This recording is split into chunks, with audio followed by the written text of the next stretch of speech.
அம்மாக்கு நான் உங்க பொண்ணுன்னு தெரியாதா என்ன? அது தெரியாம போனதுனாலதான் இவ்வளவு பிரச்சனையும். அம்மாக்கு என்ன தெரியலன்னா அவங்க என்ன மறந்துட்டாங்களாப்பா?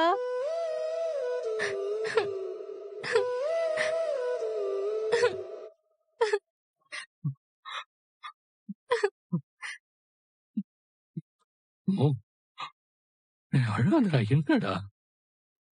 வா வா.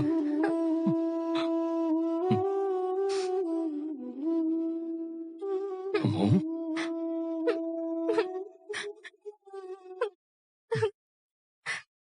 உங்க அம்மா ஒண்ணும் வேணும்னு மறக்கலடா. அது எதிர்பாராம நடந்த ஒரு ஆக்சிடென்ட்னால அம்மாவுக்கு பழசெல்லாம் மறக்கிற மாதிரி ஆயிடுச்சு. உன் ஸ்கூல்ல அவளை டீச்சரா திரும்ப பாக்குற வரைக்கும் நானுமே அம்மா உயிரோட இல்லைன்னு நினைச்சிட்டு இருந்தேன்.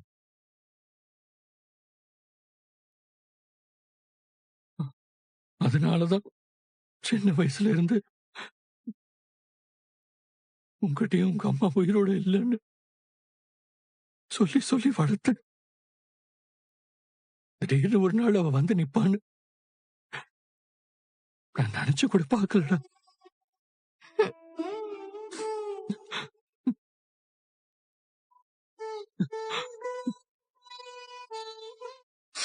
உங்க அம்மாக்கு என் கூட கல்யாணம் ஆனதோ,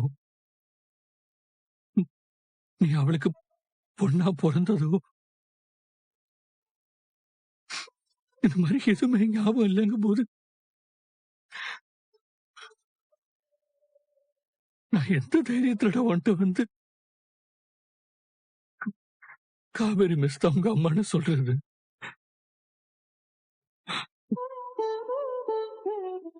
அதனாலதான் இந்த விஷயத்த அப்பா உங்ககிட்ட இருந்து மறைச்சிட்டேன்.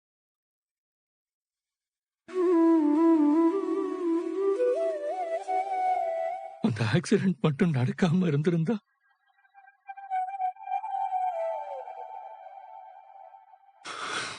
இந்நேரம் நீ, நான், அம்மான்னு எல்லாரும் ஒன்னா சேர்ந்து ஒரே வீட்டுல சந்தோஷமா இருந்திருப்போம்.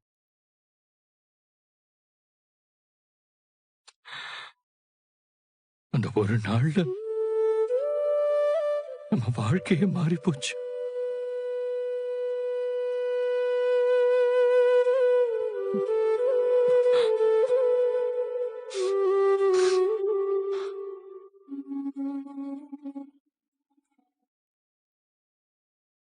நீ பொறுக்க போறத நினைச்சு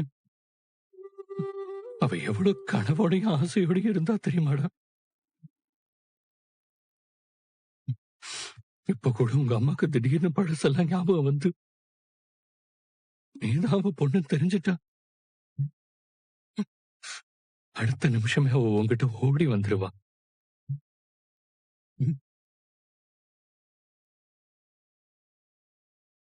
நம்ம ஆசைப்படுற மாதிரி எல்லா விஷயமும் ஒரு நாள் மாறும். அது வரைக்கும் நம்ம பொறுமையா இருப்போம்.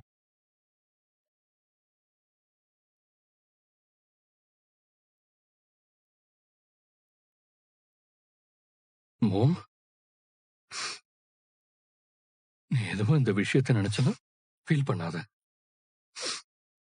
எல்லாம் சரியாயிடும். ம்?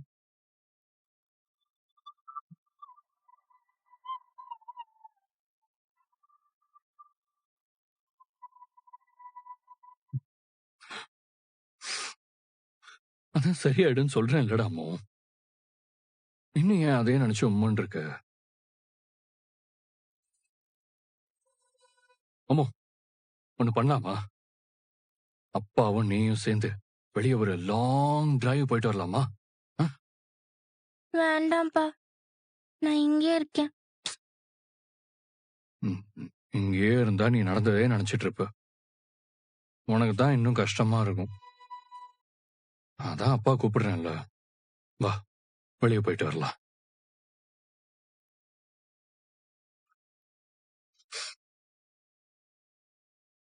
அம்மா ப்ளீஸ் போலாமா? ப்ளீஸ்.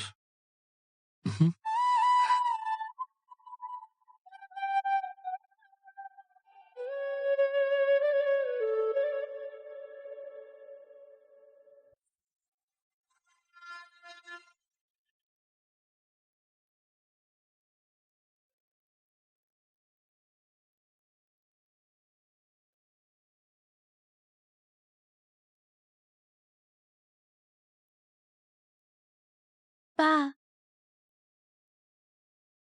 அம்மாக்கு பழசெல்லாம் ஞாபகம் இல்லைன்னு சொன்னீங்கல்ல. ஆமா. அப்ப நம்ம அம்மா கிட்ட எல்லா உண்மையும் சொல்லி அவங்களுக்கு பழசெல்லாம் ஞாபகப்படுத்தலாமாப்பா? நம்ம இப்படியே அவங்க வீட்டுக்கு போய் நான் தான் அவங்க பொண்ணுன்னு சொல்லிடலாமா?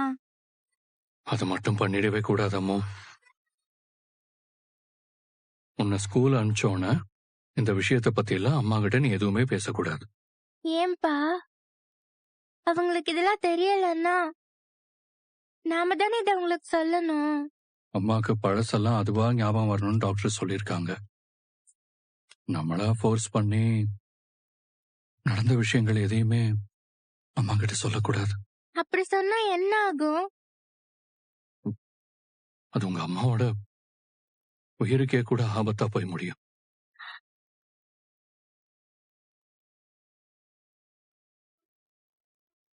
ஏற்கனவே அம்மாக்கு ஆக்சிடென்ட் ஆனதுல அவங்க பிரெயின் ரொம்ப அஃபெக்ட் ஆயிருக்கு. இதுல அவ மறந்த இவ்வளவு விஷயங்களை அவகிட்ட போய் சொன்னா அது உங்க அம்மாவுக்கு ரொம்ப ஷாக்கிங்கா இருக்கும்டா. இப்போதைக்கு எந்த அதிர்ச்சியுமே தாங்கிக்கிற மனநிலையில அவ இல்ல. அதனாலதான் இவ்வளவு நாள் ஆகியும் நான், உங்க சாரதா பாட்டி யாருமே நடந்த உண்மையை இன்னமும் உங்க அம்மா கிட்ட சொல்லாம இருக்கும். வேண்டாம்ப்பா. அம்மாக்கு உடம்பு சரியில்லாம போயிடுச்சுல்ல. நீங்க எதையும் அம்மா கிட்ட இப்ப சொல்ல வேண்டாம். ஸ்கூல்ல கூட நான் இது எதையும் காட்டிக்காம எப்பவும் போல இருக்கேன்.